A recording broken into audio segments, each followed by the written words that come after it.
Europe Midi Week-end. Lénaïque Monnier. L'autre grand titre de l'actualité, le voici, ça pourrait être le coup d'envoi d'une contestation, d'un mois de contestation sociale. Les Gilets jaunes font donc leur retour aujourd'hui pour l'un des organisateurs du rassemblement du jour. Il s'agit de rassembler les travailleurs, syndiqués ou non, les chômeurs, les retraités, pour organiser une lutte d'ensemble en cette année 2023 afin de conserver les droits sociaux pour lesquels les anciennes générations se sont battues. Alors cet appel sera-t-il entendu ?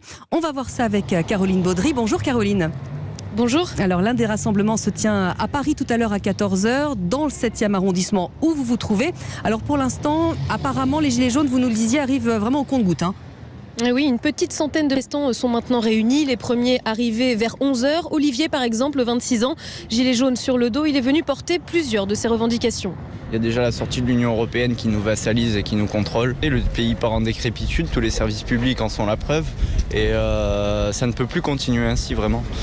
Donc nous sommes là pour l'honneur des travailleurs et pour un monde meilleur. Ça fait 10 ans que l'inflation grimpe, que les salaires n'augmentent pas et que on va dire qu'on est passé de la vie à la survie. Aujourd'hui, c'est un devoir de s'insurger. Il n'y a pas plus grand intérêt que venir se battre aujourd'hui et défendre les valeurs républicaines de notre pays.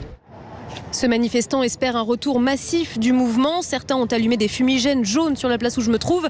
Quelques slogans, un drapeau bleu-blanc-rouge. Il n'y a pas foule ici, mais une dizaine de véhicules des forces de l'ordre est déjà garé près du rassemblement. Départ du cortège prévu à 14h. Merci Caroline Baudry en direct du 7e arrondissement de Paris pour Europe 1. Alors on sent pourtant qu'une partie de la France est une véritable cocotte minute. La réforme des retraites, la baisse du pouvoir d'achat, l'impression que du côté des dirigeants, ça n'imprime pas. Bonjour Sandra Wabian. Bonjour. Alors vous êtes directrice générale du CREDOC, qui est le centre de recherche pour l'étude et l'observation des conditions de vie.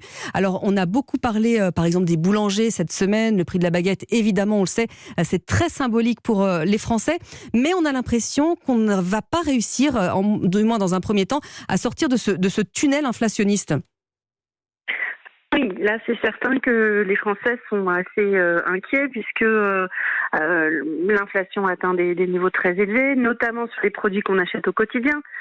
Donc à la fois l'alimentation, il y a une augmentation de 12% des prix en un an, et sur certaines catégories de produits on peut aller même jusqu'à 30%, et puis les produits liés à l'énergie, donc le chauffage et les déplacements. Donc ce sont des difficultés qui effectivement changent le quotidien d'une très grande majorité des Français. On est à 70% de la population aujourd'hui qui indique qu'elle a dû revoir en fait ses modes de vie par rapport à ce contexte inflationniste. Et dans l'une des études que vous avez menées au CREDOC, on voit qu'après les jeunes et les personnes à bas revenus, les classes moyennes sont touchées aussi également de plein fouet.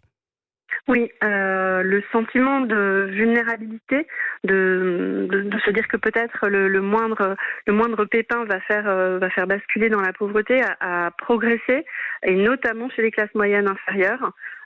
Donc on a vraiment une fragilisation de la population française, donc à la fois les plus modestes qui étaient déjà en difficulté, dont les difficultés s'intensifient, et les classes moyennes qui ont le sentiment depuis longtemps, mais ça s'est amplifié là avec l'inflation, d'être dans une situation précaire, puisqu'il n'y a plus vraiment de marge de manœuvre en fait budgétaire. Les prix du logement sont déjà très élevés depuis une vingtaine d'années, et vient s'ajouter à ça l'inflation après 2 années de Covid.